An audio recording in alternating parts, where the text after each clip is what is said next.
কুমিল্লার সদর দক্ষিণে 9 বছরের শিশুকে ধর্ষণের পর হত্যার অভিযোগে যে ধর্ষককে আটক করেছে র্যাব 11।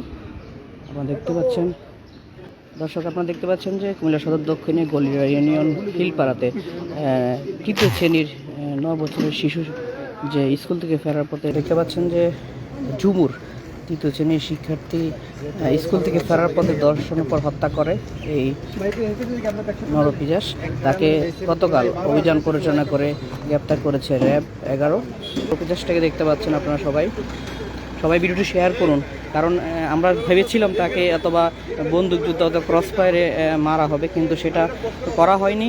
এই ধরনের একটি ন্যাক্কারজনক ঘটনা কিন্তু কুমিল্লাতে খুব রেয়ার। এই ধরনের ঘটনা কেন ঘটলো অথবা কি প্রেক্ষিতে সে কি মাদকাসক্ত এডিক্টেড ছিল কিনা সেটা কিন্তু কিছুক্ষণ পরে ব্রিফ করে জানানো হবে র্যাবের পক্ষ থেকে।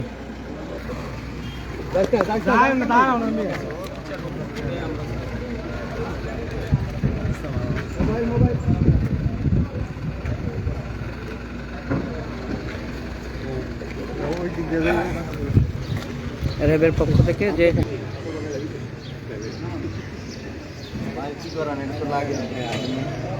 দেখতে পাচ্ছেন সেই ধর্ষক। বিসমিল্লাহির রহমানির রহিম। আপনারা জানেন গত 29শে এপ্রিল, জাস্ট দুদিন আগেই কুমিল্লা জেলার সদর দক্ষিণ থানাধীন এলাকায় একটি শিশু মেয়ে সন্তানকে নৃশংসভাবে ধর্ষণ এবং হত্যাকাণ্ডের ঘটনা ঘটে। হৃদয় বিদারক এই ঘটনাটি সামাজিক যোগাযোগ মাধ্যম এবং প্রিন্ট ইলেকট্রনিক মিডিয়াতে ব্যাপকভাবে প্রচারিত হয় এবং দেশব্যাপী আলোচনার সৃষ্টি করে। বিষয়টি আমাদের নজর আসার সাথে সাথেই আমরা এ বিষয়ে তদন্ত শুরু করি এবং অপরাধীকে দ্রুততার সাথে আমরা আইনের আওতায় নিয়ে আসার জন্য কাজ শুরু করি। এরই ধারাবাহিকতায় গতকাল রাত আনুমানিক 11টায় আমরা চাঁদপুরের শাহরাস্তি থানাধীন এলাকা থেকে আমরা অপরাধী যে অভিযুক্ত ধর্ষণ এবং হত্যাকাণ্ডের ঘটনায় মফিজুল ইসলাম প্রকাশ মফুকে আমরা গ্রেফতার করতে সক্ষম হই। প্রাথমিক জিজ্ঞাসাবাদে তিনি এই ধর্ষণ এবং হত্যাকাণ্ডের ঘটনার সাথে সম্পৃক্ত থাকার বিষয়ে আমাদের স্বীকার করেছেন এবং এই বিষয়ে বিস্তারিত জবানবন্দি দিয়েছেন। স্থানীয় সূত্রে জানা যায় ভিকটিমের পিতা সংযুক্ত আরব আমিরাত প্রবাসী এবং মাতা গৃহিণী এবং ভিকটিম শিশু মেয়েটি একটি স্থানীয় স্কুলেই ক্লাস 3-তে অধ্যয়নরত ছিল। এই গ্রীষ্মের এই তাপদাহে স্কুলের সময় সকাল 7টা থেকে 10টা পর্যন্ত ছিল এবং ওই দিন সকালে মেয়েটি স্কুলে যায়। সকালে 11টা বেজে যাওয়ার পরেও যখন সন্তান বাসায় ফেরেনি তখন মা চিন্তিত হয়ে পড়ে এবং মেয়ের খোঁজে বের হয়ে যায়। রাস্তায় কোথাও না পেয়ে মা সন্তানের খোঁজে স্কুলে চলে যায় এবং শিক্ষকদের জিজ্ঞাসাবাদে তিনি জানেন তার মেয়ে চলে গিয়েছে 10টার পরেই।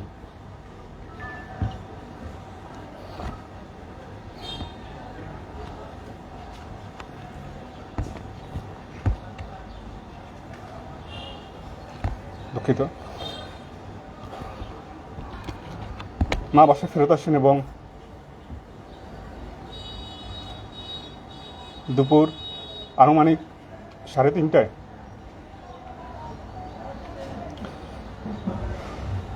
জনৈক ব্যক্তি জানান তার মেয়ের লাশ পাওয়া গিয়েছে একটি ধানের জমিতে। মা দ্রুততার সাথে ছুটে যান এবং লাশটি তার মেয়ের বলে শনাক্ত করেন।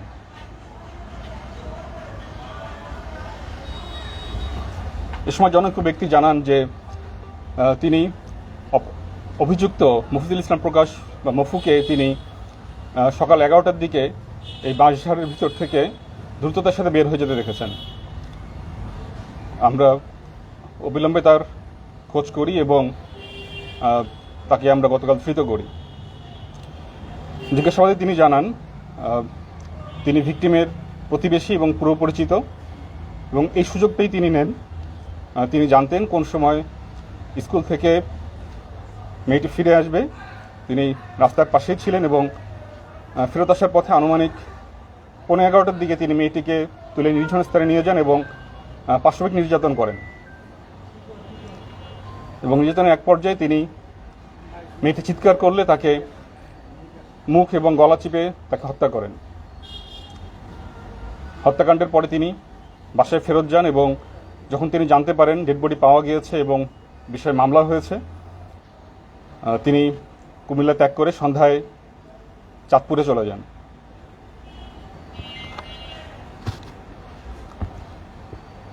আমরা চাঁদপুর থেকে তাকে ধৃত করি। আমরা প্রাথমিকভাবে জানতে পেরেছি তিনি একজন মাদকসেবী।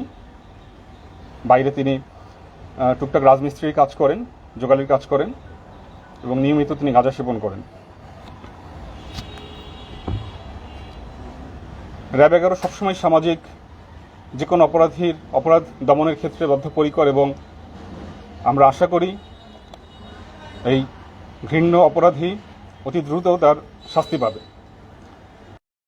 এখানে কোনো পূর্বশত্রুতা বা মাদকের বিষয় আসেনি। বাচ্চাটাকে সে জোর করে নিয়ে গিয়েছে এবং বাচ্চাটা যখন চিৎকার করছিল তখনই তাকে মুখ এবং গলা টিপে তাকে হত্যা করে। রাইট। আমরা আমরা তথ্য প্রযুক্তির ভিত্তিতে গ্রেফতার করেছি। তিনি তার এক আত্মীয়র বাসায় আশ্রয় নিয়েছিলেন। আমরা সেখান থেকে তাকে গ্রেফতার করি। জি না, আগে ধর্ষণ করে এবং সে সময় সে যখন চিৎকার করে তখন তাকে মুখ এবং গলা টিপে হত্যা করে। ঘটনা আর কারো সংশ্লিষ্টতা নেই।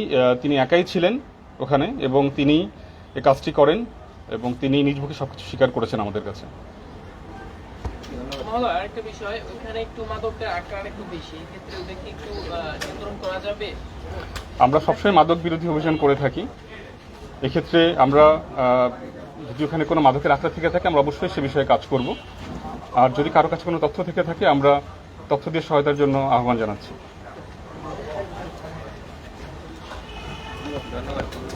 ধন্যবাদ।